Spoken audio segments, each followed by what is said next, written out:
evening, everyone, and welcome to the November 18th, 2024 meeting of the Yolo Transportation District. I'll let the record reflect that it's 6:03 p.m.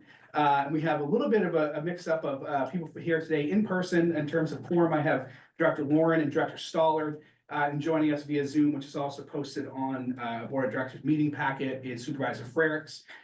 Given that we have a director who is not in person, we will do a roll call vote on each of our items that require action here this evening. And I'll turn to our clerk on each of those items to call roll. And I will mention, I think as we all know, we do have our new clerk of the board. So I want to take a moment and welcome Janine to Yolo Transportation District and to our meeting. So thank you and welcome. With that, we are going to move along to general public comment. General public comment is any item that is not listed on the agenda, an item that is on consent calendar, or if you're not able to stay for an agenda item later this evening, you may use your general public comment period and do that now. So do we have any in-person general public comment? On a consent item. Sure, welcome. Thank you.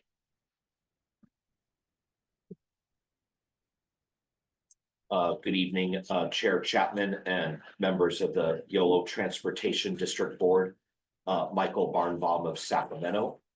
And I had a clarification question over on page 34 of your packet, item 3E. So is this going to be a big change going into 2025, in which roughly these dozen dates will be Sunday holiday schedules plus office closures? Or is it just office closures and they're going to go back and look at, let's say the history would say Martin Luther King Day was a non-express weekday schedule. And President's Day, to clarify for the record, was the Sunday holiday schedule. And other holidays listed might be weekday non-express, while others will be Sunday holiday schedule. Can we get a little clarification on that, if this is going to be a big change for 2025 based on how this agenda item is written? Thank you. Thank you. Do we have any other in-person general public comment?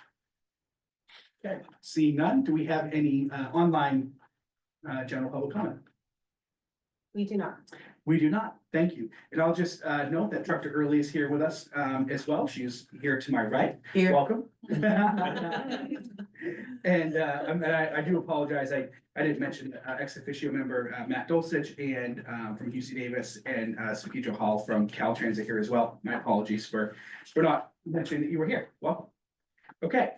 So without any other information or comment on consent calendar, would you, someone from staff, like to address our public comment this question? Thank you, Nancy. So to clarify, so not all of the holidays listed on here will run on a holiday schedule, as you mentioned, Mr. Barnborn. Some will run as what we call a non-express holiday. So on holidays, so for example, like New Year's, Martin Luther King, we typically run a Sunday schedule. Veterans Day, or like the day after Thanksgiving, we run what we call a non-express schedule. So we pretty much run all the service with the exception of express routes, Beeline, and the Causeway Connection. To answer the other question regarding whether or not, if these days also represent that our office will be closed. I believe our office will be closed on all of these days, however, not for service. For example, like Juneteenth, Cesar Chavez, we operate as normal. So if it falls on a regular weekday, it will operate as normal service, no holiday or non-express. Okay, thank you. Before I entertain a motion on the consent calendar, I'm going to turn to legal counsel Kimberly Hood.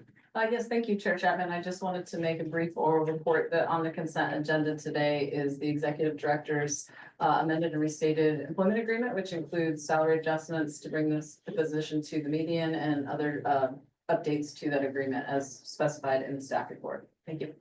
Thank you. Okay, I will turn to my colleagues in the dais to entertain a motion to approve the consent calendar. I second.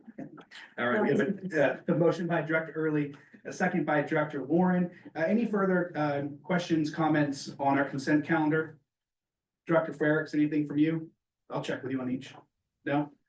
Okay, I will turn to our clerk for roll call. City of West Sacramento. Aye. City of Davis. Aye. City of Woodland. Aye. City of Winters. Aye. Yolo County. Aye. Thank you. Thank you. Motion carries 5-0. Okay, we are now on to our first regular calendar item. It's item number 4. It's the approved service change to expand Davis Express Route 43, 43R, and 230 and restore Express Route 44. And we have Daisy Romero, the Director of Transit Operations, here for this item. Welcome. Thank you, Chair Chapman. Good evening, everyone, and good evening, directors. So somehow we magically teleported ourselves 1 month exactly from October 18th.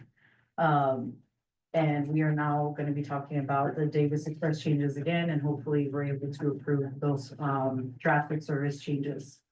So on October 18th, we brought that presentation to you guys, and we also kickstarted our 30-day public period. In that draft presentation, we talked about some of the proposed service changes for the 43, the 43R, and the 30, as well as the proposed restoration for the Route 44. During that 30-day comment period, we staff solicited input from the public as well as our citizens advisory committee via the following strategies. So we did do some in-person outreach. We hung out at the Davis Amtrak station, as well as rode our buses and continued to get feedback from our riders as far as what what they wanted the service to be and what they thought about the proposed schedules. We did do some outreach with our community partners, as Director and Vice Chair Dr. Lilly suggested, which was working with our city staff. And so we did work with City of Davis, as well as our Yolo commute, which is our Yolo Transportation Management Association partner that we work with. And to get this information out there and get that feedback from them as well. We did a wide range of social media campaigns on our page, as well as the City of Davis and Yolo commute. And then we published a notice at the Davis Enterprise newspaper. Next slide, please. Next one. So public comment theme. So overall, we got some very supportive feedback from our writers. We got some really helpful suggestions. I think this is probably one of the most interaction that we've got from our writers as far as what they think the service should be. We're really happy with the results. They really kind of broke it down for like each trip, like what they thought the best times would be for AM departures and PM departures. They gave a lot of really good feedback as far as what their employers and what times they typically start their schedule. So that was really helpful for us to kind of help build out that schedule. Of course, we did get some feedback from our Route 44 riders. They were really grateful that we were planning on restoring the service, which for them kind of brought back that accessibility for them. So in this slide, we kind of see like the overall theme for their comments, which was again very supportive. They all appreciated the increased coverage in Route 44, those additional trips to kind of help with the overcrowding. If we can remember right now, we're only running one trip, and so we're planning on adding those 2 additional trips in the morning and then the evening. So they were super happy about that. The biggest thing too was that they were really excited that we were adjusting those times. I know some of the biggest complaints that we were getting even before COVID was just the bus is not running on time. And so we were able to go out, retime all that stuff, and get their feedback. And so they were really happy that we were looking into retiming all of the stops, as well as trying to make the service more efficient. Next slide, please.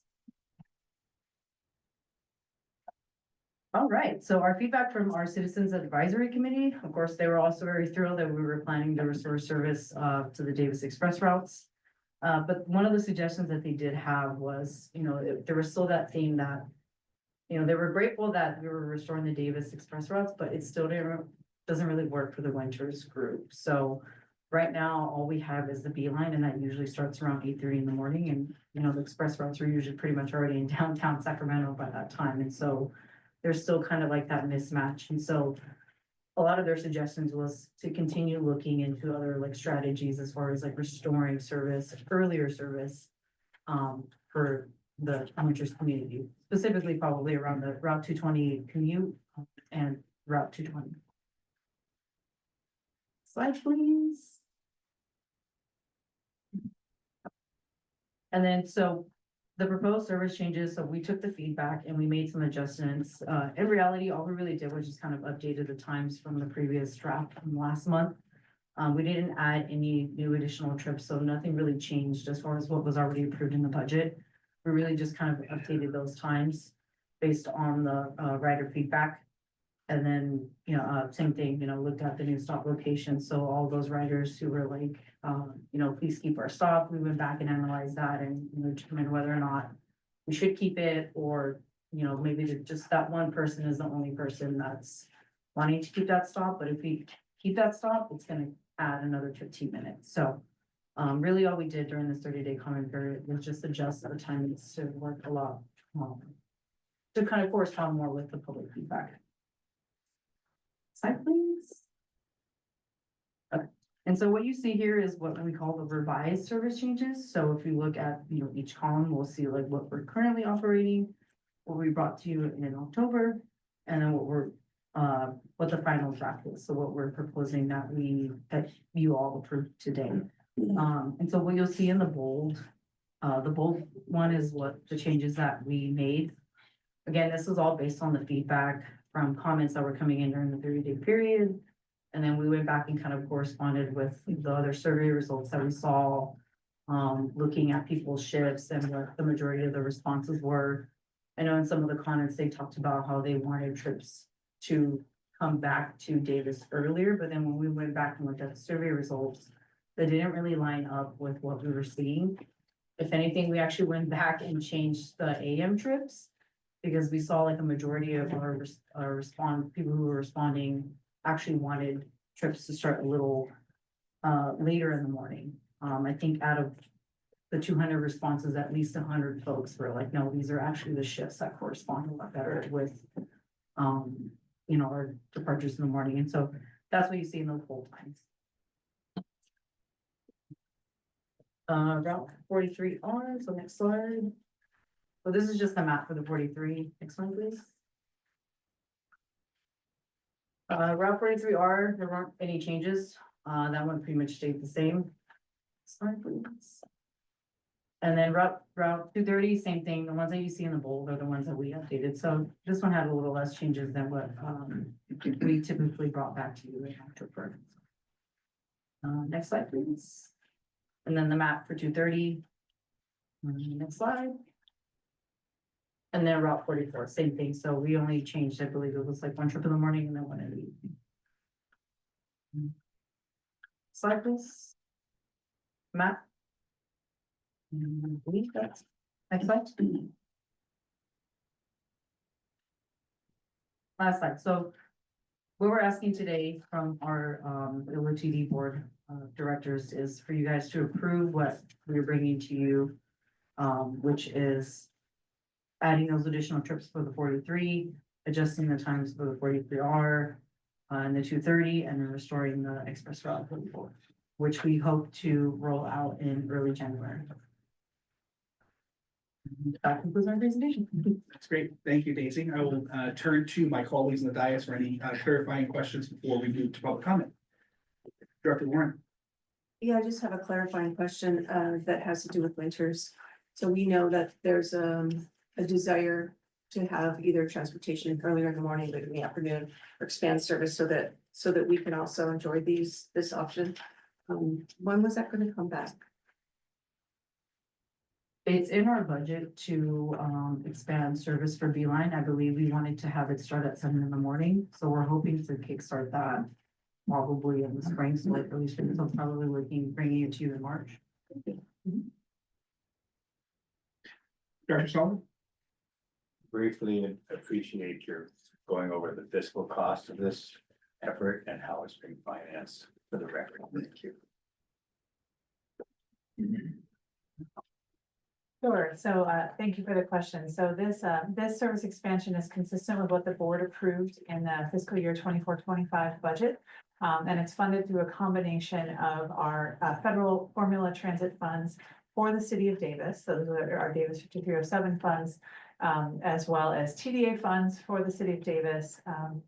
In the near term, there is one-time recovery funds, both we're spending down our last remaining COVID recovery funds, and then there's some from the state transit bailout or SB 125 for the next few years. But beyond that period, we anticipate continuing to fund this through the increased use of TDA and Davis UCA formula funds. Thank you. I appreciate having that on the record. Can I just ask a clarifying question? The numbers, all the numbers, so the 5307 is different than the dollars that we've talked about. The 6 million that Unitrans gets, are those the same? They are the same, yes. The only reason why I ask is, I could have sworn it was something like 150,000 or something like that, so I guess I'm a tiny bit confused, only because doesn't this cost more than that? Yeah, so, yes, that's right. So for the next couple of years, this is funded through those one-time recovery funds for both the COVID federal recovery funds and the state transit recovery funds. And then our 5-year outlook anticipates getting an increase in the 5307 funds that currently go to Unitrans. Okay, So renegotiating that agreement essentially. well, and just to be clear, the dollars that we're talking about, those one-time dollars can and should be spent throughout Yolo County, so can be spent in Woodland, Winters, Davis, or West Sacramento. That's correct. Okay, and remind me again, how much is this additional these additional? Which shouldn't it, is it an expansion or is it just? It's a Restoration, yeah. Yes. How much does this restoration cost? I don't know. I off the remember top what of it my head. cost in West Sac, but I don't remember what it I don't cost. have those numbers off the top of my head. I could get back to you. I apologize. Okay, that would be helpful to know, because again, those are dollars that could be coming out of the 5307. But now are coming out of dollars that are like basically the general pot for the entire county. That's right. And I mean, there are, for the SB 125 state bailout funds, or transit recovery funds. Those are flexible, but they are designed not to expand new services, but to restore and sustain existing services. And so to the extent that these are services that have been envisioned in our short range transit plan and were suspended due to the driver shortage. It's a lower lift to spend those dollars on restoring service than to expand service. For example, if we were to say expand and create new service elsewhere in our service area. That's really helpful. I think what would also be, to Commissioner Stoller's point, when we're talking about this, even if we budget for it, just even in the future, it'd be helpful to know, like, you budgeted for this, great, and this is what it costs, right? So that we don't have to try to hold those numbers in our head, particularly because this is one of 7 extra commissions I sit on as part of West Sac. Dosage. Give a little more detail on is it renegotiation of the Unitrans funding and how that would play out? Yeah, so we have, but actually, I think it's the next agenda item, we're gonna be talking about these budget workshops. That we wanna hold to answer questions that have come up around the budget, provide additional information, and then talk about future sources of funding, assumptions that we made in our 5-year outlook. Including, for example, the renegotiation of, the allocation of transit funds in Davis. That's how much we get and how much Unitrans gets.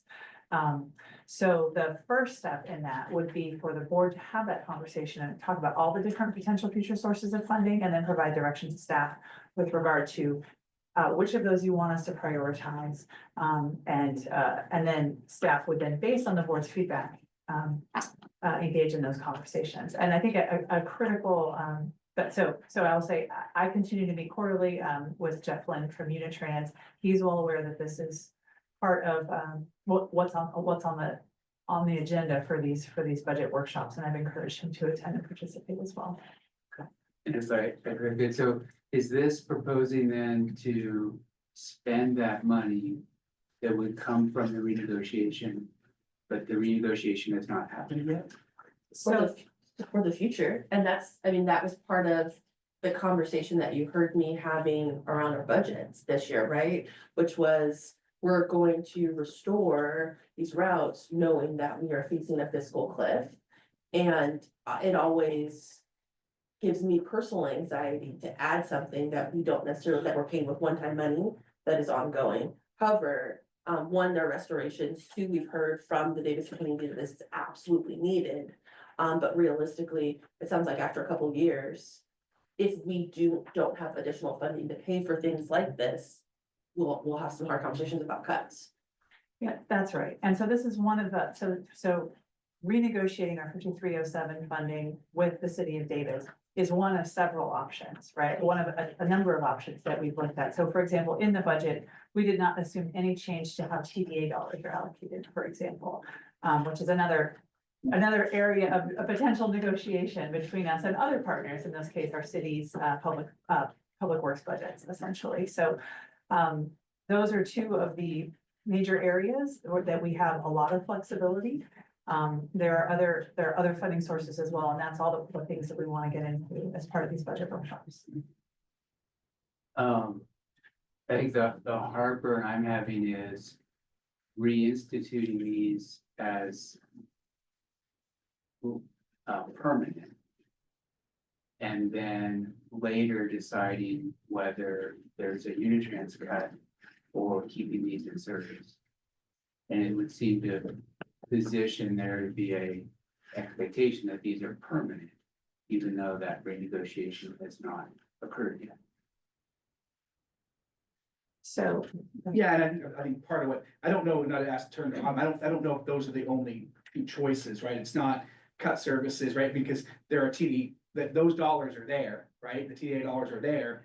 It just means less dollars to the cities across the board. Like the fiscal cliff is there with the TDA dollars that are currently allocated to the cities, right? And that's kind of the rub here, right? Is that the cities don't want to lose those dollars, which, Including yours. yeah, no, absolutely.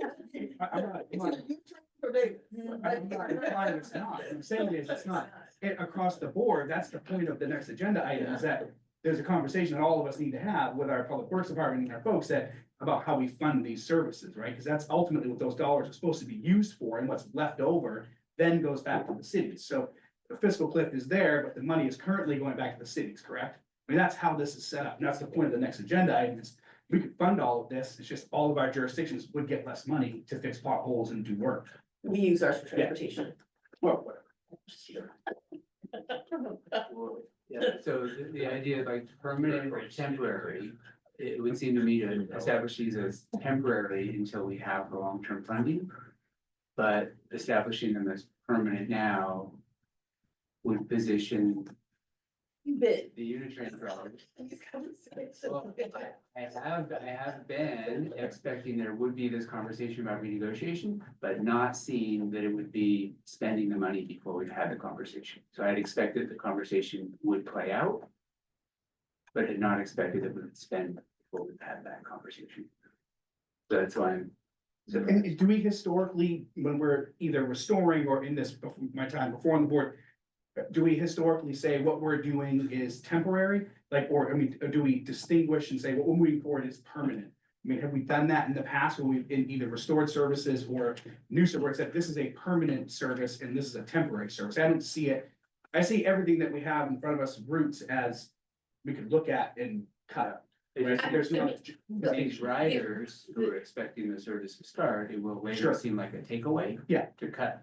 But that's the same with everything that we do, right? Right. With all of our services. Well, the only thing I would say is, and this is why we belabor the point, Autumn and myself around West Sac, is that we were underspending $5,307 in West Sac for West Sac services. So those are ongoing because those dollars are ongoing, and we're still not even spending the amount of money that we get for 5307 in West Sac on West Sac services. So at least those, we actually do have an ongoing funding source for the restorations that we did make. That was the only reason why, Sure. quite frankly, I approved it, was because I wanted to make sure that we wouldn't take it away based on the fiscal cliff that we know is coming. I don't see it. Oh, yeah. Yeah, So I would. so it's hard to see it from here, Director We Fergus. just a little head. Go for it. do you Director want- Fergus. maybe stop sharing your screen so that we can see him, if that's what board wants.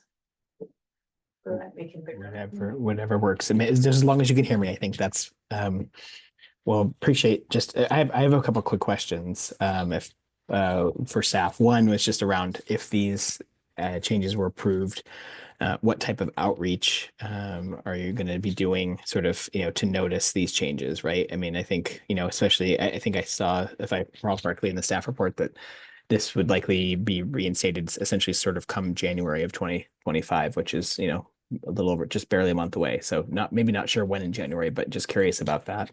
And then I just have a few, I guess, questions or comments as it relates to some of the other topics that, or, parts of this discussion around sort of, restoring service and, the, wiseness of sort of making people think this is permanent or not. So I just have a few questions or comments around that as well too. So first of all, just what type of outreach is going to be done? Thank you, Director Ferris. Yeah, so we plan on posting physical signage at all the impacted stops, whether that's a stop that we plan on permanently closing or at least advising our riders that service will be returning.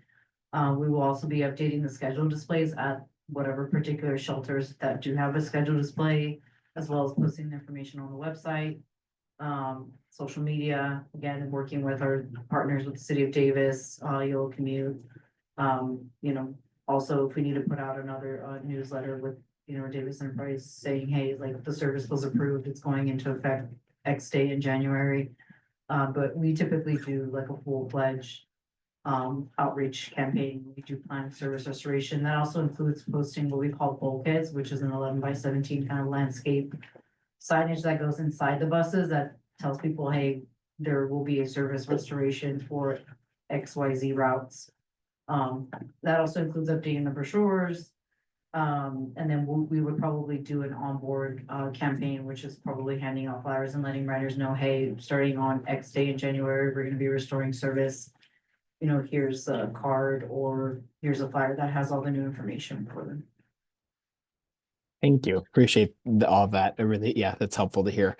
And then I think the comments are, that I have just around this item are more on the, I think it's a couple items that have not come up yet with regard to sort of restoration of these routes. I think 2 points. One is ridership. These were some of the most regularly ridden YOLO bus routes before they were cut due to the pandemic, of course, then, and then, of course, then the extenuating sort of driver shortage. So I think it's really important to note that, well, I think regardless of where we have service operating, we should try to maximize the amount of people riding our buses. So these are routes that have historically been very utilized. So that's one point. And the second is around fare box recovery. The transit industry has, I think it's certainly no secret that transit industry has struggled over the years, many decades, with fare box recovery, and so that's a challenge. Some routes are better at that than others. These were better than others historically around sort of, maybe not, I will say, quote unquote, making money, but certainly losing less money than other routes. And so, and staff can confirm that, both of those points, I think. But so that I think also is a reason why we should be, we want to try to serve as many communities as possible, of course, and, with limited resources, but I also think we want to try to be good stewards of the public dollar by trying to have routes that are attempting to be to bring in revenue in terms of fare box recovery. So just a couple quick points there. Thank you. Thank you, Director Ferris. And happy to make a motion when the time is appropriate. Go ahead. I'll turn to my colleagues for any further clarifying questions before we open public comment. Yeah, just if you could clarify, is there a path to funding without the renegotiation? And is that safe? So there's a couple of other moving pieces. One is the bipartisan infrastructure law that passed significantly increased the amount of 5307 coming to by about 40% for every single UZA. But our agreement with Unitrans, we get $150,000. When that funding increased by 40%, our funding from Unitrans didn't go up by 40%. Unitrans, that increase, 100% of it is gone to Unitrans to advance their fleet replacement project. So that they are well ahead of the statewide mandate for zero emission fleet replacement, which we applaud. There's a really important question, I think, and when we get into the next agenda item, we want to hear from FTA about what the future is of transit funding and whether we anticipate that increase of funding is going to continue, or if they're going to go back to the pre-bipartisan infrastructure law levels of transit funding. I think that's going to be a critical piece, because if that funding does continue at that higher level, then I think it makes it much easier for Unitrans to share some of that increment with us, because they don't need it for operations. The second piece is what the state is planning to do to replace SB 125, that one-time transit funding. They have what's called a Transit Transformation Task Force. You're going to be hearing from them as well as part of our budget workshops about what the state's plans are to sustain transit going forward once those one-time dollars run out. So in addition to what we've talked about here locally, I think it's important that we recognize that the federal and state funding picture is very uncertain, but there are efforts underway to address that. So is there a way to phrase this as able to be permanent but not subject to the renegotiation? Yeah, I will approve that. No, Could you say a bit more about? Just asking, can this be funded long-term without a successful renegotiation? So all of our services are up for service cuts if we don't have sufficient if we don't have sufficient revenue to fund our service. So none of our routes are not this or anyone else have no guarantees with regard to how they would be funded. So if we are in a scenario where we need to cut service, I think we would look at a number of different factors before making a determination on what services we would want to cut. I would even argue, well, I would just even argue what we heard from Director Ferricks, which is if this is one of the more ridden, more profitable routes, it might even be that even if we restore it today, that it wouldn't be cut in the future because there would be other routes, right? So there's just, yeah.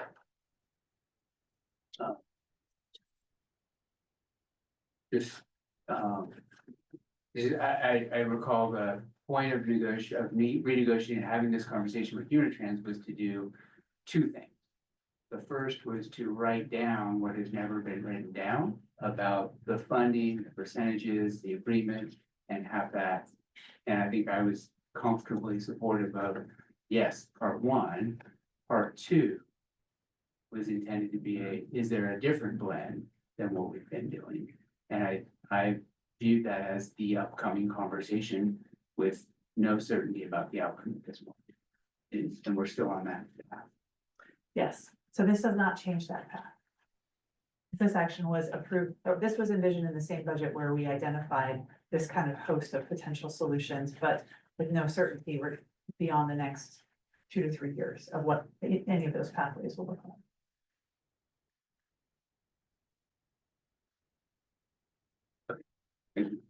Director Moore? yeah, first I wanted to weigh in that, that I support the item and that I would be willing to move or second the item. I want to just call attention to the reasons why that the ridership is high, that there's high utilization, that this was something that was lost during the pandemic, that's something that we could return, that is very successful for us. But I also wanted to flag that the comment about can this be funded without renegotiation? If it can be funded without renegotiation, it's negotiating at this table instead of that one. And I would just caution us not to do that at any time. Thank you, Director Moore. Director Early? Hey, Director Warren, I appreciate all those comments. The last one, maybe, could you clarify? I don't think I fully understand. Yeah, what I heard, and maybe I heard it wrong but what I think you suggested, Matt, was, well, can we agree to fund this without renegotiation? And to me, that is making an agreement to take something out of a negotiation that you haven't had yet is a negotiation. And I just want to flag that that's not really a practice that we generally do. Yeah. Yeah. I can see that. Thank you for clarifying. Yeah, I appreciate that clarification. Okay, thank you. I'm gonna turn to public comment, open public comment on agenda item number 4. Do we have any in-person public comment? Sure, welcome.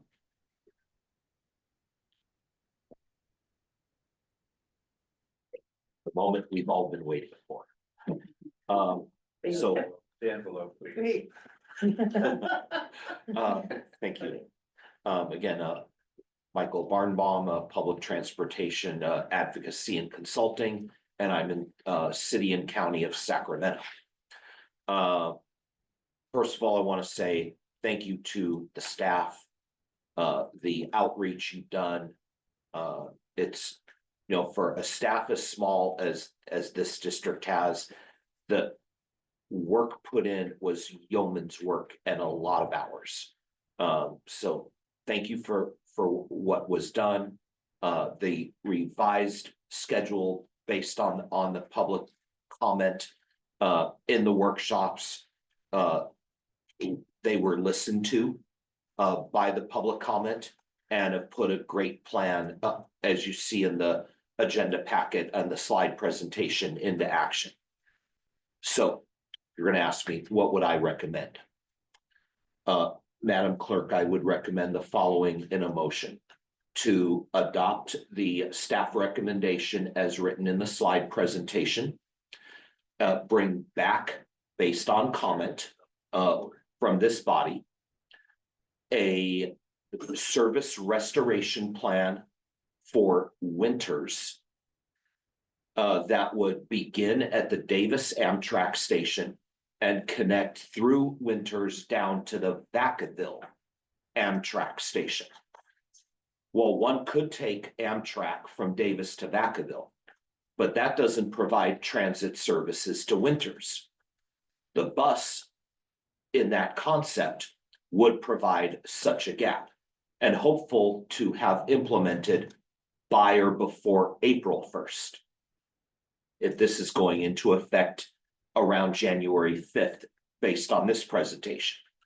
And then last thing I would include in the motion, develop for marketing and communications purposes, a rider brochure that would give people the information in print on your Davis to Sacramento public transportation options.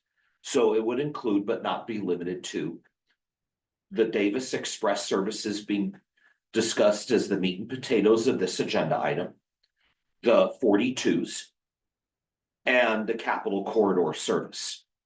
And remind people about the potential of an Amtrak to Amtrak service via winters, that Vacaville, you can only connect to Capital Corridor. But at Davis, you can connect to the Amtrak long distance network to Chicago or Seattle, the Capital Corridor, and the throughway buses for the San Joaquin service down the San Joaquin Valley. And I would conclude that motion there. Any questions? Thank you. Thank you. Do we have any other in-person public comment on agenda item number 4? Not seeing any. Do we have any online public comment? We have no comments online, thank you. Thank you. So with that, I will close public comment and I will return to the dais to entertain a motion or if there's further conversation. Happy to make a motion to approve the service changes to reinstate 43, 43R, 230, and 44 starting in January 2025.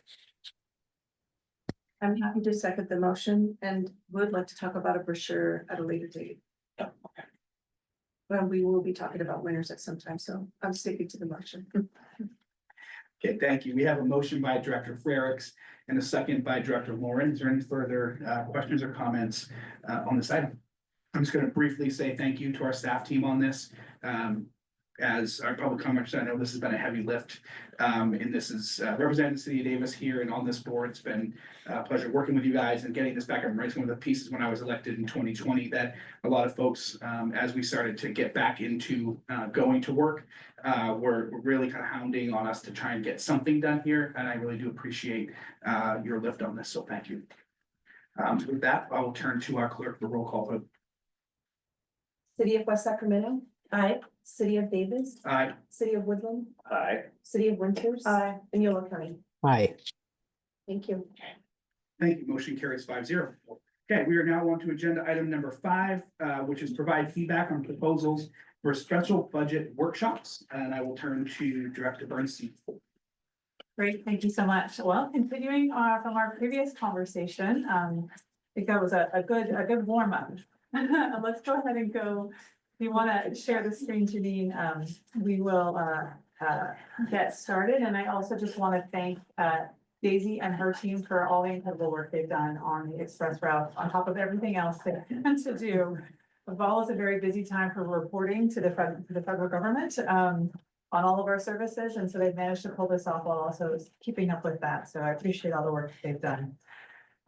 Okay, so if you want to go ahead and go to the next slide, just to start, what is our recommendation? This is an informational item, but we're asking you to provide feedback on our proposal for a series of special budget workshops to inform you, our board, advisory committee members, and other stakeholders about the building blocks of the YoloTD budget. Next slide. I think we skipped one. So just by way of background, this concept emerged during the budget development process this year.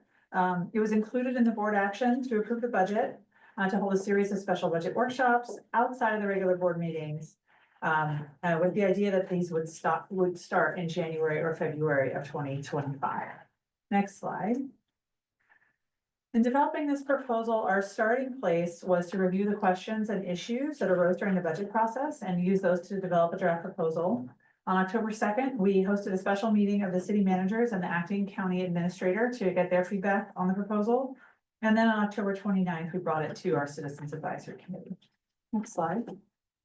So with that, I'll jump right in. There are three, this outlines that concept for 3 workshops. The first is focused on state and federal funding sources. And the goals of this would be to increase board and stakeholder knowledge of those recurring funding sources that do support our YoloBus operations, hear from outside experts about the current status and the future of those state and federal funding programs, and clarify the roles and responsibilities. So we have a list of potential speakers on the slide and in your packet. Again, none of these are confirmed, but these are potential speakers. Next slide. So for this, kind of both for, our federal and our state transit funding programs have an overview of the existing programs, how they work, roles and responsibilities, and what the future looks like. And I'll just note under state transit funding that the unmet transit needs process, I know there's always a lot of questions that come up around that. And so want to provide some clarity from those who run that process about what that looks like. Next slide. So the second workshop is you'll see there's no suggested speakers for this. This is really about us drilling into both our local funding sources, how we allocate costs to our various pots of funding, and what the impact of COVID has been on our budget. So the goals are to increase knowledge of our local funding sources, understand how our costs are allocated among our funding sources, and understand how the COVID pandemic changed things. Next slide. So our local funding sources, actually, sorry, go back one. There we go. So our local funding sources include our fare revenue, Cache Creek mitigation funds for Cache Creek Casino, our CNG compressed natural gas fuel sales, and the carbon offset credits we get for those.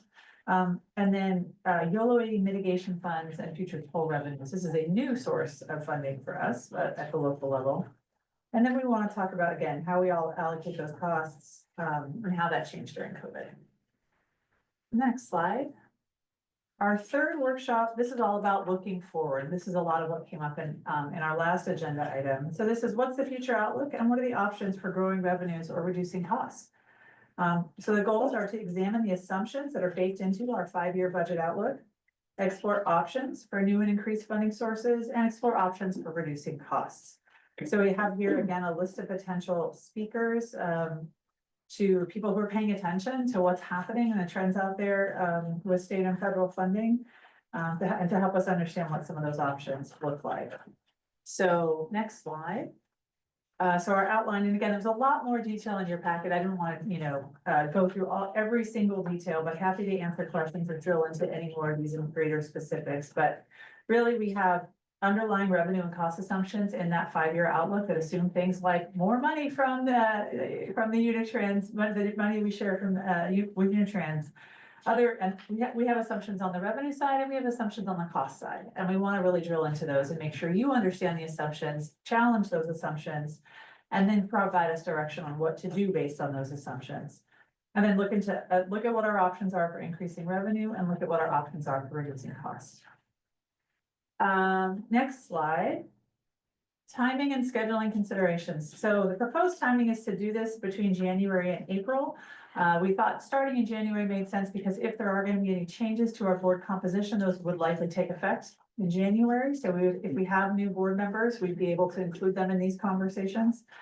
And to try to wrap it up before the development of the next annual budget. And in terms of scheduling options, I'm thinking that each of these workshops is 90 minutes to 2 hours to really drill into it. So 3 options that we proposed. One is to spend a couple of afternoons prior to the regular board meeting. So in other words, instead of getting here at 6, you get here at 3, we spend a couple hours and then have a break and we have dinner. And then we do our regular board meeting. So that's one option. Another option is to have separate evening meetings. So you come here on the 1st and 3rd Mondays every month for a couple of months, for example. And then another option is to just do one kind of half-day workshop where we knock it all out in one, start at 8 a.m. and finish at 2 p.m. or something like that, and just try to do the entire thing in one shot. So those are some thoughts. I know everybody loves more meetings. There's just some ideas for how we get these things scheduled. For my last slide is some discussion questions. So these are just specific areas of feedback that I'm looking for. Of course, we want your feedback on anything. So first, what are you hoping to get out of these budget workshops? Which topics are a priority? And which, if anything, would you deprioritize if you don't want to do that many meetings? Are there any topics we should cover that are not currently included here? And then what role do you envision for the TAC, the CAC, and other stakeholders? And then lastly, any thoughts you have on timing and scheduling? So that concludes my presentation. Thank you, Autumn. I'm going to turn to my colleagues for any clarifying questions for Autumn before we go to public comment. I would like to say, I think that's a very responsive staff report to what the board was asking for. I like the idea of separating the topics. And I think it'll be an interesting opportunity. Of course, it's always easy to propose these things. It's not always so easy to want to show up for them. And I think it'd be wise probably to stay with our meeting night so that you have us here, so to speak. That's just a little opinion, but thank you. I think this is a good way to divide the topic and organize us for useful conversations. Thank you, Director Stoller. Any other questions for Autumn? In case I missed it, were you hoping to go out tonight with the scheduling decision? Finish tonight? No, just get your input and then try to then finalize it over kind of like doodle polls to try to actually nail it down. Sure, Director Stoller. I also think these should be widely advertised and the public invited. Not that we'll get much, but the fact is, we should be inviting our public to dig deep with us and understand more about how we do this. Thank you. Any other questions for Autumn before we go to public comment? Thank you. Yeah. Director Ferris.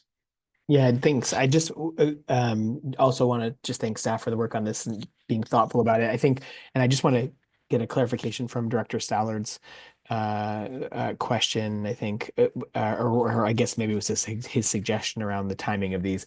I thought he possibly said replacing a regular monthly YTD board meeting with one of these. And that's what I would say or suggest. I thought I heard him say that. So I just wanted to get clarification as to what his suggestion was. My apologies for that. I didn't hear it fully. There are a series of options here, and one of them was to have an afternoon session prior to the board meeting. And I was advocating for that so that we could be here. I think the district ought to put a little food out on. Sure. Got it. Okay, thank you. That depends on what you say during the workshop. Yeah, thanks for that clarification. I appreciate it. Then just a quick comment, which is just I would just suggest that we not have more meetings. Why don't we just like replace a regular monthly board meeting with a budget workshop? I mean, as opposed to, or and if we need to do, and if we need to approve maybe a consent calendar or something that month, great. But it just seems like why not? Instead of scheduling more meetings, like anyway, just a quick comment. Thanks. Yeah, thank you, Director Parks. Any other clarifying questions for Autumn before we go to public comment? Okay. Yeah. Seeing none, we will go ahead and open public comment for agenda item number 5. Do we have any in-person public comment? Welcome. Thank you. So first, I'd like to perhaps provide input based on the suggestions in the agenda item. Just looking over the schedule proposed at my workplace, what the director's wanting, what looks like I can do up till about the 3rd or 4th of April. And the calendar timing on here is perfect for what I just looked at back on Friday. It looks like I'll still have the same schedule I have now, and I won't be going back to nights till April or June, till numbers come up and they open another, the 6th position, as they said in my department for the position that I have. So based on what you're suggesting and wanting comment on, I like the idea of sticking to Monday nights, because you know that's the night that folks are here. But if you wanted to go to a half-day workshop, because I work weekends and I have Tuesdays and Wednesdays off instead, I'm open to the idea of a half-day workshop on a Tuesday or Wednesday. Just one caveat, just make sure it's not in conflict with the Capital Corridor board meetings in February or April, which are going to be on the 3rd Wednesday of those months. And there's a meeting this Wednesday, speaking of which, and that's in Oakland. But on just the topic of the funding and stuff, thank you for bringing this to the discussion table. You mentioned a Citizens Advisory Committee on October 29th, and then shortly after that, lots of us were at social gatherings and stuff after 8 p.m. on Tuesday the 5th. And then all the televisions are showing things. And at the federal level, I just felt it was, we're not going to get a bipartisan infrastructure bill. We are screwed the next 4 years. And this is not looking good. I have already called Dr. Barra, because I would like to have a meeting with him about this. I've already contacted folks that are some of my Facebook friends that work in this industry, but we don't mention our workplace on that platform, but we share a lot in common. We might be having just a little meeting about this very topic. And I think there's a lot of things that are not clear. There's a lot of uncertainty. And I was just thankful for the bipartisan infrastructure law the last 4 years. And I don't know what's going to come of the next 4 years, or even who the transportation secretary is going to be. And that could trickle down to what the state and locals can offer. So I think having these is great. And I think it sets an example for the rest of the public transit agencies in California that they need to follow YTD's example and have these from April through or January through April. I think these will be very productive. Thank you. Michael. Do we have any more in-person public comment? No? No. Say something. No, really? All right, do we have any online public comment? No comments online. Thank you. So I'll close public comment and I will return to my colleagues in the dais for further conversation and entertain a motion. Or we don't have a motion, but further conversation. Sure, Director Warren. This is pretty exciting stuff. I would lean towards coming here earlier than 6, maybe as early as 4. I do have responsibilities and, kid pickups and all that stuff. So we'll take some moving things around. But staying with the same day as our meetings, I think just makes more sense in many of our schedules because we already have time blocked. I'd like to invite them back, but I don't, really know how busy their schedules are either. We're not gonna catch everybody, but we can, advertise and do the best job we can. And this is just really informational. I mean, this is stuff that, I don't know how long I've been on this board, but I have not had a presentation of this caliber since before you were hired. Yeah, so there's no, it's just information. It's just information. Thank you, Director Warren. Yeah. Also, yeah. No, it sounds great, and available for any scheduling with any option for us.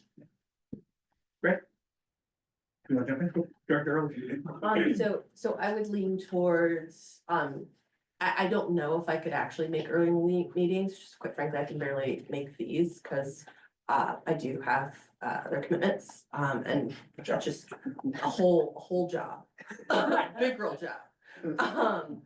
So there's that. I would actually request what we heard from Director Fricks, which is just substitute this for one of these, particularly because I think our timing is over probably January. I know it says January through April. I would probably maybe just extend that out so that we could actually have those during this time.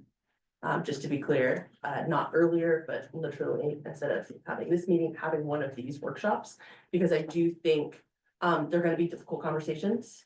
Realistically, I don't think that it's, in addition to them being informational, I think we're gonna have to have some real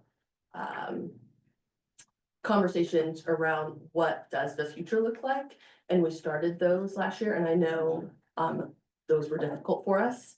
And this is going to, I think, be a continuation of that. And so I'm looking forward to them. I'll be chairing them, so I'm really looking forward to them. And I would say thank you I know this is a request that we made last year, and so turning it around and putting it on for this year, I think, is critically important. Thank you. Yeah, and I think I tend as well to lean more towards what Director Early and Director Ferricks mentioned. I think replacing this meeting, and I think Director Ferricks even mentioned if there were some kind of housekeeping items that did need to get cleaned up, if it's a consent item where we just move that forward to help kind of keep the things moving for that month. And I think two things. One, keeping it at the same time, and if it needs to go, risk of getting hit a little bit longer, right? Like if it's from 6 to 9 instead of 6 to 8, and we're Actually, here for on that. Yeah, and I do think that there's Pumpkin But time. yeah. And it doesn't have to be, yeah, it doesn't have to be, but I also think, we've talked a lot about engagement, when we started meeting at 3 o'clock or 4 o'clock. Don't do that, show up here, it's a very limited number of people. Again. Yeah. We got jobs. Yeah. And so do other Yeah. people. Yeah. It's not just us. So I think if we're able to make, and so that's where I am with that is, if we would like to just keep it on the Monday night we have scheduled. If we need to go a little bit longer, we can go a little bit longer. And then I think it for us and then also for the public, right? I think that this hour of night is a lot easier for folks to be able to get out and engage and be involved in this process. So on the flip side of it, when I read this over the weekend, it was great. I was looking at it, like, oh my God, these topics are right, kind of what Director Lauren just said. I don't have a lot more on here to say what should be included. I mean, this is something that we all talked about. We're a fairly new board, I think. I mean, there's been some folks that have been up here for a lot longer than me, and I think Director Early as well. And I think this is great. But jumping into the transportation world and how this works is just a totally different ballgame. And I think this is great for us to take on. And I really do appreciate the depth that you went into on putting together these workshops, and we covered a lot of the pieces that we have asked for. And of course, this will, in those conversations, will turn and the conversation will go to things that are not on this list, right? But I think this is a great starting point. I'm excited for these to happen. Yeah, I'll go to Autumn, and then, to Autumn, Director Lauren, Director Early. Thank you. Just a point of clarification. So I'm hearing a number of you are, really interested in the idea, can we integrate these into our existing meetings? And so in terms of thinking, and I heard you suggest, Director, earlier, that maybe then we extend it out. I want to make sure I'm understanding, because if we extend it out past next April, because if we try to do all of that, but before next April, we wouldn't be able to get anything else done, right? Because that would be it, because we only meet once a month, that would be all we did, and we wouldn't be able to get anything else done. Like this winter's, Yeah. service expansion and whatnot. But so then if we were then to say, okay, once a quarter, we're gonna do this, then we're stretching it out beyond the next budget conversation, right? And we're sort of kicking that can down the road as far as some of the, getting to that workshop number 3 and the topic of where do we go going forward? So that's what I'm trying to understand. If I could get more clarity from you all as far as, are you saying extend it beyond April, but keep it in this time slot? Or that, that's what I'm hearing. I want to make sure that's clear, that I'm hearing it right. Director Early. So I want to respond to that only because, I think all of us wanted this, but I was probably the main driver of it. And so got a chance to dig, I see Chaz's hands up, right? So I had an opportunity to have extensive conversations with you all behind the scenes about some of this prior to this even coming about. And what I heard from you, so I'm gonna reflect back and you can tell me if I was inaccurate though, in that is not only this fiscal year, but even the next fiscal year, we're okay in regards to the fiscal cliff, that there are one-time dollars and other things that are going to allow us to fill the budget needs that we currently have. And so because you have said to me, we've got enough money, we've got the one-time and whatnot, it makes me think that we could, rather than trying to cram this in 4 months, actually extend it out over the next 6 months, because that following fiscal year, we still should be fine. And so that's the only thing I would reflect back. Yeah. Yeah, and I'll, actually, I'll turn it to Director Warren. No, I was just trying to let you Oh, know that okay. Chaz's hand was up. Yeah, and I think if I step back and look at, you mentioned maybe 2 hours per meeting is what you were talking, right? So for me, if let's say we went, this is just kind of where my brain's going, if we were in January, we did 3 hours and it was 1.5 of this. And then we had a meeting in February, and in March, we did 3 hours from 6 to 9, then basically we're covering that time frame, right? We just bump our meeting out an hour, and you're doing it January and March, and then we're ready for April, we're doing it in April, where it's 2 meetings, or we're adding an hour to each of those meetings, and if that's covers this, then we're able to still get it done. I'm gonna turn to Chaz. Welcome. Good evening, everyone. Nice to see you all. I just wanted to chime in just to talk about the workshops.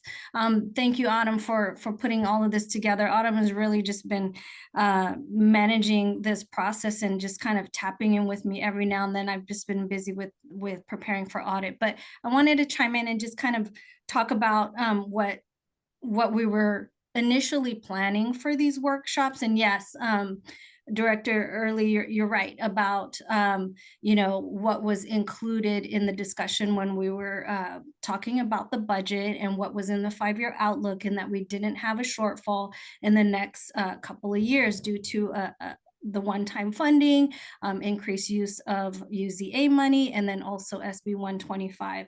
So just to kind of revisit the expectations of what the workshops were, it really was an initial discussion about, a newer board, newer staff that hasn't, worked in transportation and with these types of funding. So we all kind of came together and said, hey, we just need more information. And so it initially started off as just more informational and to review the different types of funding sources that we have and what they can be used on and what historically we used them on before we before COVID. And then we also talked about, the expenses and what it meant to restore or expand routes and what it costs and where those expenses came from and how much each jurisdiction was paying. So we really wanted in these workshops then and now to just explain what all is involved in and all the things that we have to juggle when putting together a good budget that will help sustain the services, for time, for going forward. And So I just wanted to clarify about that. But yes, with the timing, like Autumn said, if we are trying to pack these workshops in before the next budget development process, with the different schedules, yeah, that will be tight. But in my opinion, if I can say, in my opinion, like Dr. Early had mentioned earlier, is, I don't think that they all have to happen before the budget workshop. I think it's probably great if they can happen, but we're going to still talk to you all and the public about everything that's, we're learning and what our plans are, and there's meetings in between. So, for me, if we're going to try to, have all of these budget workshops before the next budget development, it may be a lot of information for all of you for us to try to jam in before the next budget. We really want for it to be meaningful, as opposed to making time to have them. We want it to be meaningful, and we want it to be useful for when we have future discussions around services and anything financial. So, on the topic of, do we have to have all three, like Autumn said, it's really up to you and how we can schedule that, but this is our plan. But if you guys were considering maybe like, all right, well, maybe we can shift some around, or maybe we can prioritize one of these workshops that's more concentrated on funding sources, and then how the services are allocated. If that's something that will be more useful, given the scheduling, we can do that before the next budget development. But we're developing the budget around April. Then we have a discussion with you in May, and then we bring it to you in June. So we have a little bit of time to have more conversations even outside of the workshop. And that's all I wanted to say as far as the timing, and if you're feeling pressed, for us to have these before the budget development, or if you, think it makes more sense to kind of space them out and have them be more meaningful and really stick. That's all I wanted to add. Thank you, Chaz. I'm gonna just check in with Director Frericks and see if he has any comments before I turn to the dais. It looks like he's not on. He let me know he needed to leave. Oh, okay. Sorry, Lucas, you watch this later, I mean to call you out. Okay, I'm gonna turn, when I look at the discussion questions, it looks like they're the first four. And I'm not quite sure if folks have other items they want to touch on that, which was, what are you hoping will result in budget workshop, which topics are priority for the workshop, which topics will be deprioritized? Are there any topics we should cover that aren't currently included? And then what role do you envision for the CAC, the TAC, and other stakeholders in the workshops? Do any of my colleagues have any other questions or input on those first four? I think we've kind of touched those. Sure. No, I have other questions. No, go ahead. Okay. Okay, so do you feel like you have what you need from us on those first four? If I may, just to build on a question that Chaz asked, if we're not gonna be able to do all of this by next April, which it sounds like maybe we all agree it might be a heavy lift, what should we prioritize first? I put these in no particular order, right? In some ways, they kind of build on one another, but they also could be taken out of sequence. And I'm just curious if you have any thoughts on that. Sure, thank you. I think that's probably what we're all thinking as well. I'm gonna turn to Director Lauren real quick, because she Okay. had a few more questions. I want to make sure we get those in. Director Lauren. Well, first, I just want to comment on Chaz's statements that, as a retired teacher, I see it as, if I'm gonna bring 6 speakers to a group and expect all 6 of them to be heard fully and have the same amount of attention paid to the 6th one as the first one, it's just not gonna happen if we're just sitting there, if we're sitting there. And then on the other hand, I think of, say, some of our more lively SACOG meetings where there's a topic that's given 15 minutes, but we're still just going around making questions for 15 minutes and the speaker doesn't get through what they're trying to get through.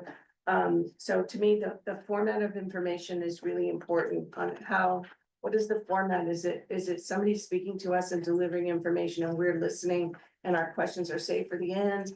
Is it limited to 2 speakers or 3 speakers? And is there anything in this list that could be like a memorandum? And I'm thinking say workshop 1, state and federal funding sources. That increased board stakeholder knowledge of reoccurring funding sources that support Yolo bus operations. To me, that could be written. it doesn't have to be presented. I mean, I think I could read that and go, okay, I get that. Where, hearing from outside experts about current status and future state and federal programs, that's a presentation. Like, so I'm wondering if there's some of these, maybe just understanding federal transit funding programs, that could be more of a memorandum, where the other ones can be presentations. I think that's a way to think about it, and I realize I sound like a teacher nerd. I am, and I just want it to be really successful, and I want us to like get it. Yeah, no, So how it's delivered and how much is delivered is really important. yeah, I really appreciate those comments. I think that's a great point to raise. And I'm not, you know, if I'm not quite sure if we want to try and nail this out right now. If not, we could continue to kind of get a gauge where we're at. And then maybe myself as the chair and Director Hurley as the vice chair kind of meet and get together. Since if the progression works the way it always does, you'll be chairing. And maybe we can meet with staff or have a conversation like with all of this, and then maybe even come back in December and say, this is what we think. We heard from our colleagues. Here's a proposed outline of the first meeting that can happen. I don't know. Or I'm happy to continue to kind of bounce these ideas around and solve that problem right now. You're such a good example as a chair. I'm just- Is it? No, Good. appreciate it. But I'm happy, I'm just saying, I don't know how much my colleagues want to try and, you know, do the sausage making, if you will, right here, so. Love this. Love the sausage.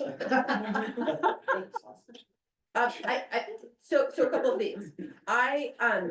So Director Lauren, as much as I would like some of these to be written reports, and I agree with you, to a certain degree, based on the hours of conversations that I've had about some of these things, I think they're probably a little more complicated than we even maybe are aware of. And so it's hard, so that would be dense reading. Yeah. So that's the only thing I would challenge on that. If I hadn't have had literally hours of conversations with Chaz in autumn on some of these, so I feel like my depth of knowledge is actually pretty good, and I probably could get away with reading some of this, but then we may not all be like level setting and working with the same information. So I'll just acknowledge that. I would be curious about the state and federal funding sources. I just want to make sure I'm understanding. And so that is 5307 would be federal, right? TDA would be state. And so all of those would be covered in that workshop. And when we talk about, I'm not even answering your question, sorry, Chair. And when we talk about increasing board knowledge, hear from outside, as part of this, clarify roles and responsibilities of the federal, state, regional, and local agencies, I think what I would add, or maybe even take away from one of these and add instead is, and then what are the breakouts of how we currently do it, like in level setting there. And we may be opening up Pandora's box, but it would be nice to get that in workshop one, because that conversation may need to continue. It may not be fully addressed in one workshop. And so maybe you're like teaming it up in workshop one. When you say how we currently do it, meaning how we allocate costs to those, that's workshop 2, right? And so what you're hearing me say is potentially, because 2 has that and more, Other things, yeah. right? And so you have state and federal here, and then you then go here, but you're going to include state and federal and how we allocate. And I'm just curious if you could, at least when it comes to the state and federal, talk about how we're allocating that when you talk about state and federal funding. Got it. And like I said, even teeing it up, because part of what concerns me about a January through April timeline is I really do think we are going to be opening up wounds that have potentially been having Band-Aids put on them for a decade. And so, yeah, but I think they're gonna be difficult conversations, and I'm a rip it off kind of gal, but that's not everyone's approach, and I get that. And so, just trying to channel my current chair, I think maybe we're gonna need to let those conversations like breathe. And so like just trying to allocate 1 hour to them may not be what this, it may not be what what we're all gonna need. I'm not the chair, I'm already. Director Warren? I like the idea of level setting, and I think that, you know, that puts it in a container that we're learning, and Mhm. that's part of the level setting. I think that it will go more smoothly without having to, rip off the Band-Aid and the sutures. If it is level setting and not advocating. Mhm. And I think that that'll take the temperature down for all of us. If we just agree that we are not gonna get triggered in advocating, we're just gonna listen and ask clarifying questions only. I think that it would be great. Thank you, Director. I totally agree with that. And with that being said, none of us being triggered by any questions. Cause I ask a lot of questions.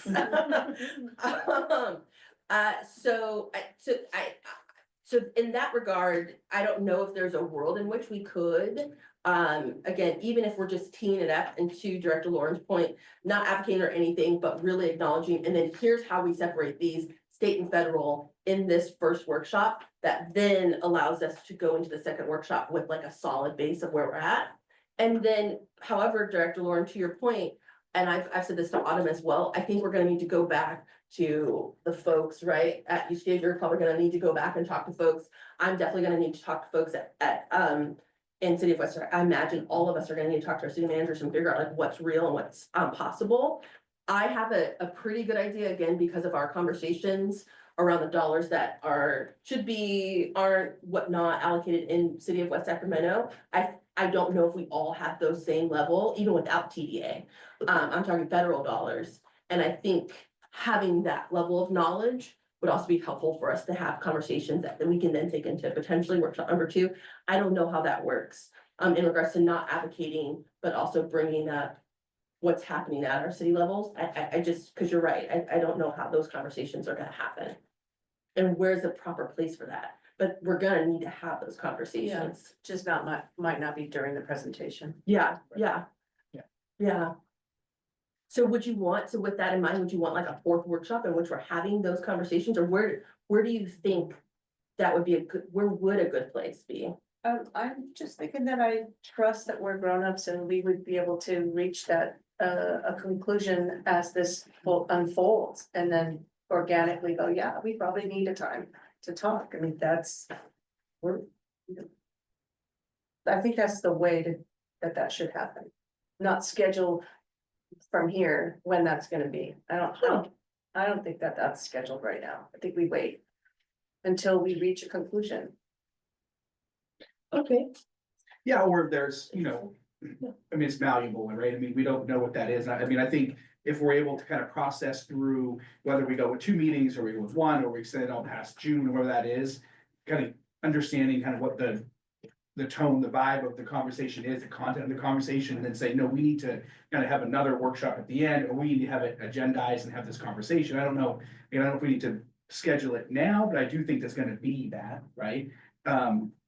I just think it's a matter of, as we process through these conversations, keeping in mind and knowing and working with staff around what that ultimate goal is at the end, and how do we get to that, right? And then whatever that last conversation is, if there is that last conversation, I don't know, again, if we schedule it now, I think it's something that can happen organically, like Director Moore said. So I do think we should be clear, and again, only because conversations I've had with our executive director. And again, please reflect back if I haven't done my due diligence and active listening. I think what you are hoping will come out of these conversations actually is direction regarding where and how we could and should be allocating some of these. And it gets into the putting into writing what has gone unsaid. So I don't know how we Yeah. do that without. Yeah. I mean, we could, I don't know how. Director Stoll. Yeah, 1 session's not. Yeah, I I don't think, know how that happens organically. I don't think we need to get too worked up about all this. I think, we just need to begin the process. And I think the process itself will inform subsequent steps as we go through it. Just preliminarily, I think the thing that's really on my mind, and I suspect all of us, is we don't really know where there's discretion and not discretion in the use of our dollars. And for us to have that fiduciary obligation to this organization as we do by law, we really are not comfortable not understanding where those opportunities are. That would probably be my first major concern. The second one is equity. You know, we're all jurisdictions with needs, and we want to make sure our funds are applied equitably and appropriately and certainly according to law. So those are the two major areas that I think I don't have a level of comfort yet. And, you know, and we need to have things repeated to us too, because Director Early said she's on 7 different boards. We don't live in this world every single day. So you probably, as you go forward, your staff reports are generally really good. We need to have the details there too. What's the discretion that's being exercised? Are there other options? And how does it fit in the equity of our constellation of jurisdictions? Thank you, Mr. Chair. You're welcome. Dr. Warren. Yeah, just keep glancing at our vision, values and priorities as an anchor. And when we do cover this, if we do come to a point where we think that we want to have a discussion, I just want to make sure that that touchstone of what we're doing here is included. Thank you. Sure, Director Early. I think Director Stollard reminded me of one more thing that is a really good point as we are going into these workshops. I know that in our discussions, I have voiced some of my questions regarding, to Director Stollard's point, what is our legal discretion? And so being able to have, and I've shared with you some of my questions, like it would be really nice if in their presentation, they're already coming with answers to some of these more legal questions. And so I guess the other point or request I would make that I'm already making, at least for me behind the scenes, is that if we have any questions that we think we would want the potential speakers to be able to answer, that we are able to provide those to you ahead of time so that you can provide it to them. So that hopefully when they do come, right, they don't say like, that's a great question, I'm gonna get back to you on that. Thank you. Any of my colleagues have any further questions, comments on this? Okay, so I'm gonna turn to our staff team and ask you, we're hearing this, right? What he's gonna do, what do you need from us moving forward after tonight? I mean, is that something that it's just on your plate and tackle it? Do you want, I don't know if Director Early's schedule time and things like that to work together with us or with me or whomever to flush some of this out? What do you need from the board? Yeah, I mean, I think this has been really valuable feedback, and I'm so glad we did this, because I think I had a feeling that this was a bit of a Rorschach test as far as when we talked about doing these budget workshops and we put it in the budget resolution, were we all thinking of the same thing? And I think what we're hearing tonight is, I don't think we are. Like, I think there's a lot of different things. I think I have my own ideas. I think you all have your own ideas. And so I feel like I need to go back and watch this meeting a couple of times. And, no, really, and really try to figure out how to. You got a lie. But this is incredibly important, and also recognizing that I think it's a longer process maybe than I had envisioned, and that I do think it's important to be clear on when are we trying to just build understanding and when are we trying to actually make decisions and provide direction to staff. And those are two very different things, and I haven't very clearly differentiated them. So I think that I do want to come back with an iteration of this before we just launch in. Sure. Particularly given that we do have a bit of running room. I mean, we're all eager to have this conversation, but even if we're halfway through this conversation, by the time we do the next budget, we'll still be in a better place for being halfway through it, even if we haven't tied everything up with a bow. I'm not convinced that we're ever going to tie it up with a bow. This is a very fluid situation, and that's public policy, right? And that's decision making. So this is a long-winded way of saying I'm not sure what the next steps are, but this has given me a lot of good information, and I would love to, yes, I will happily take you up on the offer to have our chair and vice chair sit down with me at, maybe once we have a next iteration.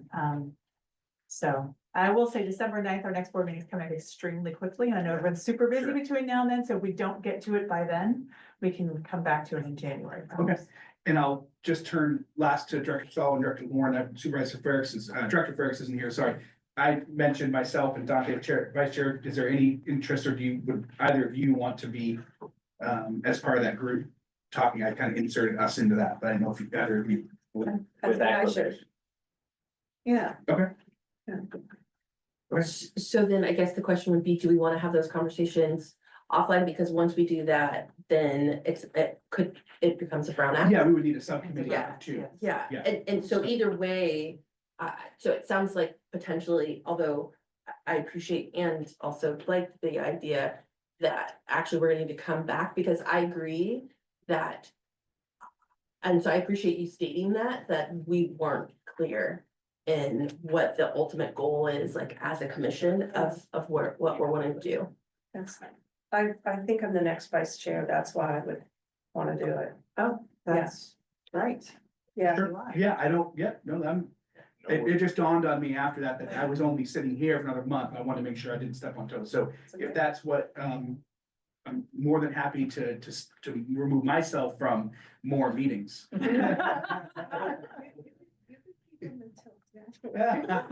right, so, Well, but I guess the question is, so it's less like not wanting to keep the meetings, right, or not, and I know you're joking, but more like actually trying to move this forward, and we do actually need to move this forward, because I think that's actually how we got here, is not, so would we want to then create a subcommittee of myself and what will be the vice chair? So that we can hopefully then December 9th reflect back and have some actions for the beginning of the calendar year on this? sure, I mean, I will make a motion to create a subcommittee of, Director Early and, before I do that, why don't you, yeah. I was checking the agenda, I'm like, we don't have any action on the agenda don't, for this yeah. item tonight, No, but, it's I think we've gotten the direction Got to it. work with the chair, vice chair, that Autumn can work with, the chair, vice chair. With Director Early and Director Lauren. Yes. Yes. Okay. Sound good? And then we'll Thumbs come up. back to the full Can't board, wait. so I think with that, we're good, thank you. Okay, We got this. we're all good on this tonight? Thank you all, I really do appreciate it, and thank you for your input on this conversation and for, your committee to spending future time on it. Thank you. That's a good one. Okay, so we are now on to agenda item number 6, which is approved resolution 2024-26, accepting the Caltrans letter of commitment to the Capital Area Regional Tolling Authority, also known as CARTA. I will turn to. To me. Yeah. Yes, as you can see, I am subbing in for Brian Avenat tonight. I will be leading on this item. So thank you, Janine, for pulling up the slides. And I want to just acknowledge that we have some special guests in the audience who've been patiently waiting. I appreciate Kathleen Hanley from SACOG, who also staffs Carter, for being here, and also Greg Long from Caltrans. Feel free to grill them when we get to, I'm sorry, if you have any clarifying questions, they are here. to answer them for you. Better give it my word. All right, with that, you can go ahead and go to the next slide, Janine. All right, so just to remind you, what are we talking about? Back in January of 2024, this board voted to approve a joint powers authority to establish the Capital Area Regional Tolling Authority, or CARTA. The two other parties to that agreement were SACOG and Caltrans. Section 6.4 of the JPA agreement requires Caltrans to prepare a memo detailing the services that they would provide to CARTA. And that memorandum must be approved by the CARTA member agencies, which of course includes us. Next slide. So the services that to be provided by Caltrans that were identified during those JPA discussions were a transportation management center, which is a really important, it's basically the control center for the managed lanes. Discounted maintenance services, engineering services without oversight costs, in-kind access to communication network, and expedited permitting and approvals. And again, happy to turn to my colleagues to if we want to drill into any of those. Next slide. So the estimated cost savings, there was an estimate that Caltrans came up with, that we're looking at about 3.4 to 8.6 million in one-time or per project savings based on all of these, and annual savings of about $500,000 to $1.2 million a year for all of these services that Caltrans will be providing that otherwise CARTA would have to pay for. Next slide. So sorry, there you go. Yep. In May 2024, Caltrans submitted a draft memorandum to CARTA that was within the deadline that was established. The CARTA board requested more specific information at their October board meeting on the costs and benefits. Caltrans went back and revised the memo And in October 2024, it came back to the Carter Board, who unanimously approved it in its current form. Next slide. So we believe that the memorandum, the October 17th version of the memorandum does meet the requirements of section 6.4. The contributions from Caltrans will save Carta about $2.5 to $6 million over the first 5 years of operating the YoloTD project, which is a significant savings. And so we're recommending that you approve resolution 2024-24 to accept that letter. Thank you. Mr. Chair, can I offer a motion at this time? We adopt the staff recommendation to sign the letter adopting the Carter recommendations. Thank you. Thank you. Second. All right. So we have a motion by Director Stoller and a second by Director Early. We're going to go to, we have public comment as well, and we'll check with any of my colleagues first. Any of my colleagues have any clarifying questions for either Director Bernstein or any of our guests who are here this evening? No? Okay. See, yes, I'm gonna open general public comment. We'll open public comment on this agenda. Any in-person public comment? We moved, and encourage the board, we moved the item. So it looks like we have no in-person public comment. Do we have any online public comment? No online public Okay, comments. thank you. I'd like to call a question. So I'm gonna return to the dais to my colleagues. I think Director Early had a question or a comment. I just wanted to make sure I acknowledged it at Carta, be remiss if I didn't acknowledge it here. I appreciate Caltrans going back. We and also SACOG, thank you for putting in a lot of work based on Carta's feedback, also based on Autumn's representation for us on YTD and feedback here as well. I know it wasn't easy to try to do like the crystal ball and the estimates of what this might be. So just wanted to make sure I said thank you for all of your hard work. I've had an opportunity to review it both here as well as part of Carta, so. Thank you, Director Early. No, and then I'm gonna say one quick thing, Director Stoller, and that's it, I promise. But no, I do want to just say thank you. I would be remiss if I didn't. You know, this is the first regional tolling authority, right? We're kind of building this and going along with it and throwing all this together. And we have folks who haven't been engaged or involved in creating a tolling authority. I just want to thank Kathleen from SACOG for all your work on this. It's been a pleasure to work with you, not just on the Carter board, but also as a SACOG board member. I truly appreciate. If you have not had an opportunity to listen to Kathleen talk about transportation, you should. So good. She makes it so Seriously. understandable. It's amazing. And thank you, Greg, and your team. I know we were pushing back on this in August and really do appreciate you quantifying this and bringing it forward. That was the hope, was like, we need something that we can approve here tonight. And obviously the Carter board felt that was what happened, and I hope that my colleagues here this evening feel the same way. So thank you both for doing this. Thank you to our staff team for your support in this and kind of walking us through it and helping out behind the scenes, helping myself, at least I can speak for myself, better understand how tolling authorities work and the importance of the pieces that we've been discussing. So I want to thank everyone for your work on this. And with that, we have a motion by Director Stoller, second by Director Warren. I think it was me. but Oh, okay. I'm sorry, by Director. Dr. Warren. I'm good. Okay, so motion by Director Stoller, second by Director Early. Any further comments? And I'll turn to the clerk for roll call, please.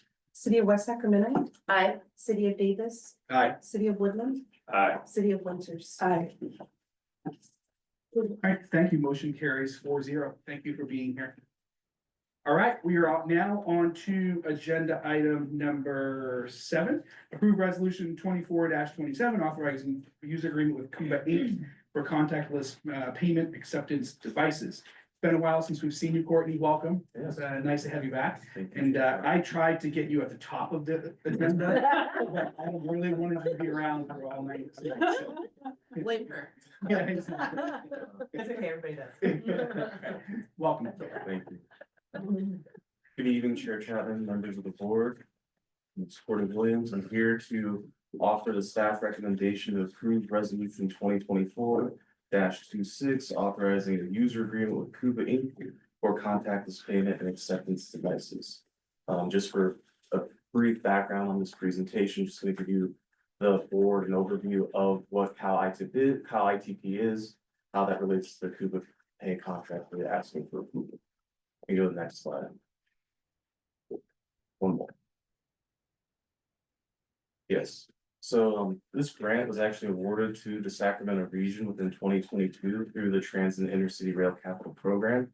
YoloTD, along with others, regional operators in the SAC region, were awarded these funds through the Sacramento Region CalActive project. Main goal of this is to have the region adopt contactless payments, which is essentially using an open loop payment system, which is your debit card or credit card. You just tap on the reader and you're able to get on the bus, and kind of moving away from either requiring cash or being registered through Connect Card 1.0, which is what we use today. Next slide. So kind of a brief background on like what Cal ITP is. So they're the state, this is a state ran project through Caltrans, and so it stands for the Integrated Ticketing Program or project. And the goal is from a statewide level to have all transit agencies adopt an open loop contact payment system. And then through that, they would be able to then connect different agreements based on a trip that a rider was taking, maybe starting that trip in Yolo County and ending in, let's say, Los Angeles, and using this contactless payment system where they'd be able to buy one ticket and the different fare costs for that trip would all be kind of merged together. That's the overall goal, but in order to get there, we have to adopt the open loop system here at our agency first. We'll go to the next slide. So project objectives for within this region, reinforcing regional collaboration for offering that seamless trip transfer. So whether you're starting on YoloTD or going on Placerville or SAC-RT, the idea is that you're really able to just use your debit card and just continue that trip versus needing different cards, signing up for different systems. You can connect it just through having your debit card, and then we handle all the financial processing and transactions on the back end. So it's a seamless experience for the rider. And so with that, the goal with being, since this is a easier accessible system, it'll increase our on-time performance when we have heavy boardings, thinking about areas like the airport where we're gonna have a lot of travelers who are coming in using our service, not having to worry about cash or signing up for Connect Card, but just being able to use their debit card. So we'll go to the next slide. And so kind of like talked about it briefly, but what is a contact payment system? So a few examples, but what you can see is the reader from Monterey Salinas Transit. It's the bottom left corner, but essentially you just have your card, you tap on the screen, you're good to go. And so the idea is that, like I said earlier, you just tap and go, and you don't need to mess with cash. And so we'll go to the next slide. So in regards to the Cuba Pay contract itself and Connect Card, the system we currently use, do want to highlight a few differences. So with the Connect Card, there is a bit of a higher administrative overhead. It's definitely difficult kind of being able to get all the riders registered. And I know, for example, we have to have a device actually on site for our partners at Cache Creek. And if the machine goes down, there's gonna be just kind of issues that we have to send staff out to troubleshoot. So with this, we have a single point of device as the entry point for the rider, and they can tap and go, and it kind of removes this need to have additional registration and kind of cards and materials on our end to process the riders in the system. It's much more accessible to everyone. And so within that, it also allows a larger range of different fare types, senior and disabled.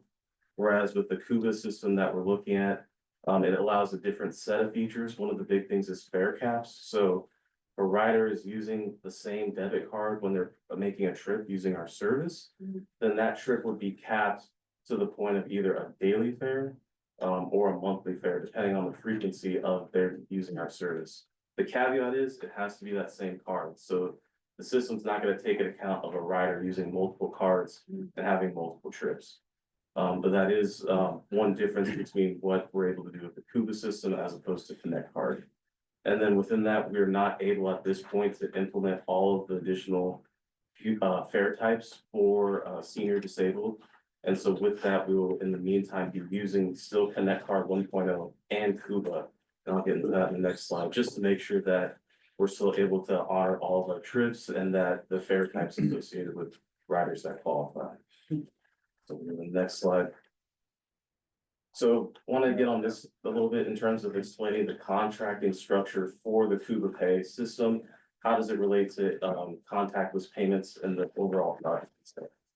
So in order to have the open loop system, you need the reader, and then you need the software provider that communicates the fare types, which we're still in the process of hearing who's going to be our final provider to replace Connect Card. And then you need the financial payments processor. And so with that, Cuba, what we were asking for the board to approve today is the physical hardware device. Subsequent board meetings, we will ask for you to approve the financial processors who will be handling the financial transactions for each of these payments made on this device. So from left to right, we start with Cuba, then we go to the software provider, which we're still finding out from SAC-RT, and then we'll have the payments processor, which is going to be Avalon YoloPay. And so we'll go to the next slide. So in this, we're going to talk about the costs, comparing what we currently pay today for Cuba, for our Connect Card system, with what we can expect with the Cuba Pay. So currently, we pay about $31,321 in fees. Part of these fees are calculated based on our ridership, and so that's subject to change depending on, you know, increases in ridership or decreases. With just the Cuba Pay hardware that we're looking at going to contract with, the maintenance fee will be $35,640 annually. Subsequently, I also added what the cost would be for the financial payment processors that will have to go into contract with as well to complete the open loop payment system. And so Little Pay requires a $5,000 one-time fee, and then they charge a fee of 2.25% on total revenue that's been processed, in addition to a 2-cent fee per transaction on the card. And so we'll go to the next slide, and I kind of just did an estimate based on our ridership that it's looking that we'll be paying about $53,640 to implement this open loop payment system using the Cuba Pay and the required Avalon and Little Pay financial processors. So it is a jump, about 71%. And what we're looking at for the next calendar year is that we'll still be required to operate both Connect Card and Cuba Pay, so open loop system. And so for the last slide, we're looking at the board actions, kind of an overview of next steps. So at the previous board meeting, you board passed the resolution for the YoloTD to enter into the sub-recipient agreement with SACOG. That allows us to receive the awarded TRCP funds that would go towards paying for the hardware installation for the Cuba Pay devices. Next, we have at this board meeting asking to consider adopting the Cuba Pay purchasing agreement for the Cuba Pay devices. This will allow us to actually receive the devices and begin installing them starting at the end of this year and going into 2025. Following that, we'll come to you again for the user agreements for Little Pay and Avalon, which are the payment processors, which will be needed once these devices are installed and we kind of troubleshoot them. And then we plan to estimate this project be complete in April of 2025 and launching it, still keeping our Connect Card devices on for the remainder of this year, maybe even additional year. And that's it. Thank you, Courtney. I appreciate that. I'm going to turn to my colleagues for any clarifying questions before you open public comment. Director Sauer. Yes, I'm wildly enthusiastic about this. I've traveled, I've traveled.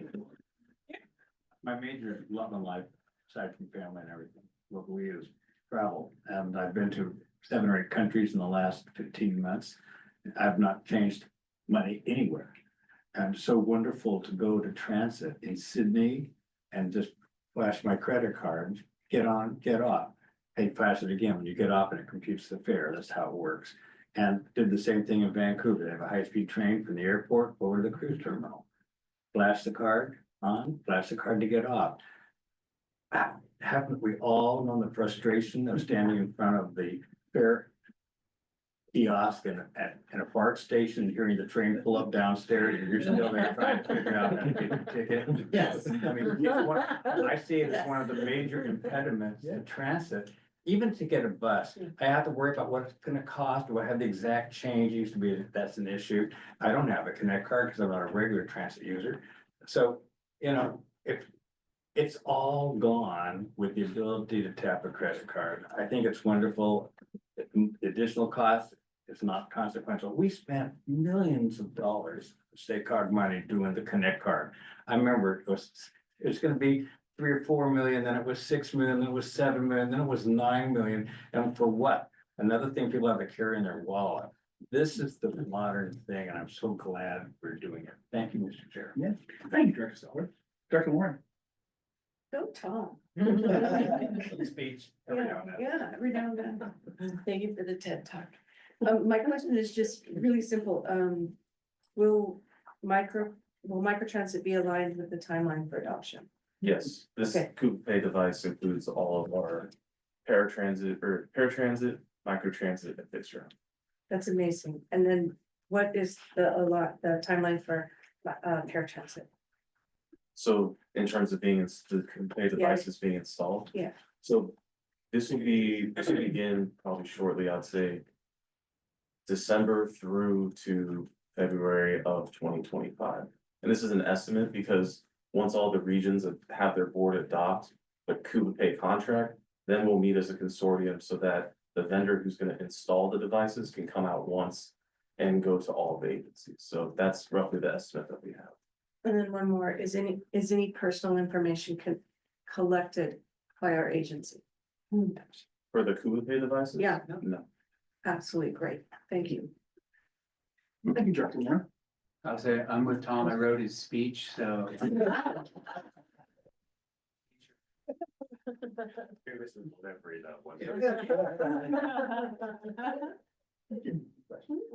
All right, not seeing any other questions from my colleagues right now, we're gonna go ahead and open up public comment on agenda item number 7 and turn to anyone who is here in person. Welcome. Thank you. Are you against it, Michael? Thanks. I know, Mr. Chair, you and I and Supervisor Ferricks have had countless iterations of a similar presentation about this at the Capitol Corridor Board meetings. They're the first intercity passenger rail service to adopt something like this aboard the train equipment. Still waiting on the other California IPR intercity passenger rail entities, the Losan and San Joaquin JPA, to adopt this on their equipment. It's a very simple process. It's, as Rob Paget would say from Capitol Corridor, it's like going to your favorite shop to buy your cup of coffee and pastry. Just tap and go. And it's the wave of the future.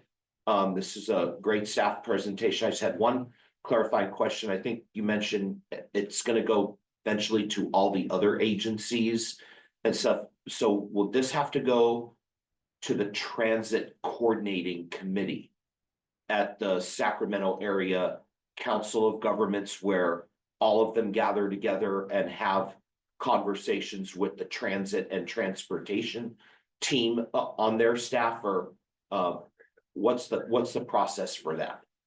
And then one final comment. Yeah, why don't you wanna, since you have limited time, you wanna file your comment and then we'll turn to Courtney. Okay, Yeah. and then I'd recommend a motion adopting the staff recommendation and moving this forward. Is Thank you. there a second? I'll turn to Courtney for the answer to that question. So currently, we all, as a consortium, we meet directly with the vendor who's been working with us, which is Rebel, who is the one who's handling the different contracts and all the administrative work between the transit agencies and making sure that we have the proper information to get to the board. So we're not meeting with the SACOG Transit Committee in order to get this project moved forward. It's directly with the transit agencies. Thank you, Courtney. Any other in-person public comment? Seeing none, do we have any public comment online? No public comment online. Okay, thank you. With that, we'll close public comment. I will return to the dais for any further questions or entertain a motion. I'd like to remove the item 7. Early seconds. All right, we have a motion by Director Lauren and a second by Director Hurley. Any further questions, comments? Okay, I'll turn to the clerk for roll call. City of West Sacramento. Aye. City of Davis. Aye. City of Woodland. Aye. City of Winter. Aye. Thank you. Thank you. Motion carried 4-0. And thank you, Courtney.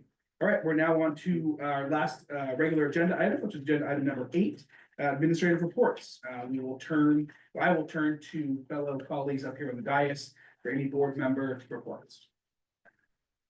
No, Director Dawson. I'll just go with this one. It's an upcoming item. My role through UC Davis will be changing and we will have a new UC Davis representative starting sometime in the next few months. So we'll do a little transition and overlap. But this is kind of a preview of that effort. So, a preview. Yeah. We're already missing you. I'll still write your speeches. Thank you, Director Dawson. Yeah.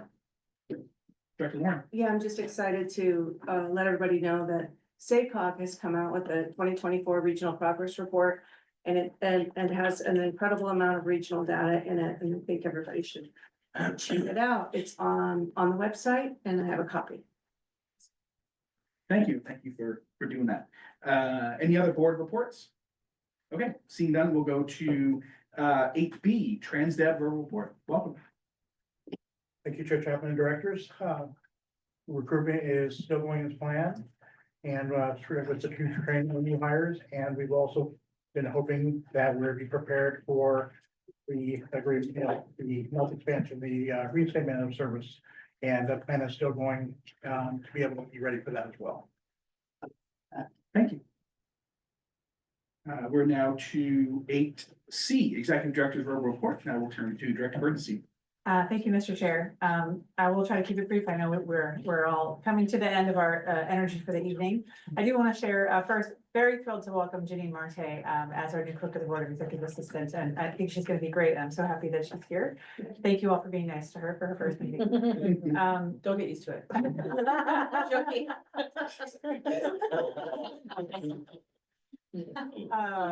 Please come back tomorrow. Last week we kicked off our second round of public workshops on our Yahtzee project. We got a presentation about this last month. We had last week we had a workshop in Yolo that had 12 attendees, which I think is like 10% of the population of the community of Yolo. So kudos to our staff for that. Tomorrow we're going to be in Madison at the Madison Town Hall at 5:30 p.m. Thursday we will be in Winters at El Rio Villa Community Room at 5:30 p.m. And we've got many more workshops coming up all over Yolo County. So check out our website to hear about those. We've been very engaged in discussions with our partners at Caltrans and SACOG about several long-range plans for the vision for the region, including the managed lane specific plan at Caltrans and the SACOG blueprint to ensure those plans align with our goals for I-80 and the managed lanes network here as it impacts Yolo County. Very happy to say that one thing that Caltrans and SACOG agree on is that we should be looking at conversion of a general purpose lane in Yolo County on I-80. So that's one of the non-controversial projects in those discussions. And so very happy to see that as it is something that the board has been talking about for a number of years. So I just want to share that bright spot in those conversations. Today, our TAC met to discuss upcoming changes to the SACOG funding round, which will necessitate greater coordination here in Yolo County to make sure we're fully taking advantage of those new guidelines and getting every single dollar that should come to Yolo County. The TAC discussed different options for coordination and what the right level of coordination is, and we will be coming to that with you once the TAC has kind of wrestled with it a bit more. So just wanted to put that on your radar screen. And then finally, I'd be remiss if I didn't say the second to last page in your packet is a letter from Empower Yolo commending our TransDev staff team for their help and professionalism in helping empower Yolo volunteers who visited to promote October's Domestic Violence Awareness Month by putting placards in all of our buses. So I just wanted to highlight how helpful TransDev staff were in supporting those important efforts in our community. So kudos to them. And that concludes my presentation or my executive director's report. Thank you, Director Bernstein. And I actually had that as for my pen marked here to make comment of that letter from Empower Yolo. And if there are other organizations when months like that come up that we can partner with them and provide some space and to promote the cause and raise awareness, it would be great if we could do more of that as we continue working with folks in our community and nonprofits. I'm going to go to the long range calendar for you to public comment. I think we actually took that out of order too. That was the public comment. Because we had that Empower Yolo letter, we put it as general public comment. Okay, so I'll open, got it. So then, before we go to the long range calendar, I will now open public comment for the long range calendar. I have something. Seeing no in-person public comment, do we have any online public comment? No online public comments. Great, thank you. We will close public comment on agenda item number 8. And now we will go to the long-range calendar. I have an issue on 8 I'm gonna talk now. Okay. 8G. 8G. Well, 8G is the very last page of the packet. It's not shown on the agenda, but it's informational. That's the long range calendar. Oh, it's a long range calendar, yes, sorry, it should It's be, miss. it's mislabeled. It's mislabeled. Okay, then I'll be quiet while you report. No. Thank you. Okay, if we could go ahead and put that slide up, Ginny. So the long range calendar, we have, in this, next month, we'll be coming to you with an update on the downtown Woodland Transit Center. We had hoped to bring to you a proposal to move to 100% design, but things are a bit more complicated right now, so we'll be sharing an update and looking for some direction from you on that. Chaz is gonna be coming back to you with an update on internal controls, as well as a first quarter financial report for the current fiscal year. And then we'll be hearing an update on our short range transit plan. In January, sorry, I think there's one slide before this, which is our long range calendar. So the public can see it. Great, thank you. In January, we'll be appointing chair and vice chair for 2025, and also doing our appointments to the Capital Corridor Joint Powers Authority and Carter Board. You'll have an update on service to Sutter Health Park for the River Cats and A's 2025 baseball season. And then in February, we have anticipated that we'd open the public hearing on Beeline service changes in winters. More work for Daisy and Courtney and their team. And then also Yolo active transportation corridors, or YOTC expenditure authorization request for design. And that's what's on the long range calendar for now. Thank you, Autumn. I will turn to my colleagues in the dais for any questions, comments on long. Yeah, I thought we had resolved this in the past, that we were actually going to elect our chair and vice chair at the December meeting, effective January 1. Because it's so awkward when you come and then someone starts with the chair and you have the election, then you pass the gavel. It's kind of hokey. It's just easier to do it and then make it effective January 1. That would be my recommendation. And I think you don't do the appointments at the same time because they tend to be annual in these organizations. And if you have to shift one of the December items to January because you have to take those 2 items up, that wouldn't be a problem. You understand what I just said? Yeah. Thank you. Thank you, Mr. Chair. Yeah, maybe we can chat. I think the only piece I would kind of worry about is if the makeup of this board changes. In terms of appointees to the board, like if my, when a new council member is sworn in December, we Anything you appoint wanna new announce? people. No, nothing I want to announce at all. I'm just saying, I don't know if we appoint folks that have, we can talk with Autumn and figure it out. Did you have something, Kimberly? Oh, I was just noting that related to that, the county board of supervisors is January is actually when they're sworn in. They don't swear in December because they have different code. So we know who's going to be in that spot, but they won't officially be on our board until January. So they don't usually choose if they're changing any positions or who's going to which committees until the January meeting. Yeah, if we had a problem, I'd say we deal with the problem. Yeah, later, but right that's now we fine. don't. Yeah, maybe Autumn, you and I can work on the agenda. That sounds for December. Sounds good. Great. Thank you. Any other items from my colleagues on long range calendar? Seeing none, we are adjourned. Thank you.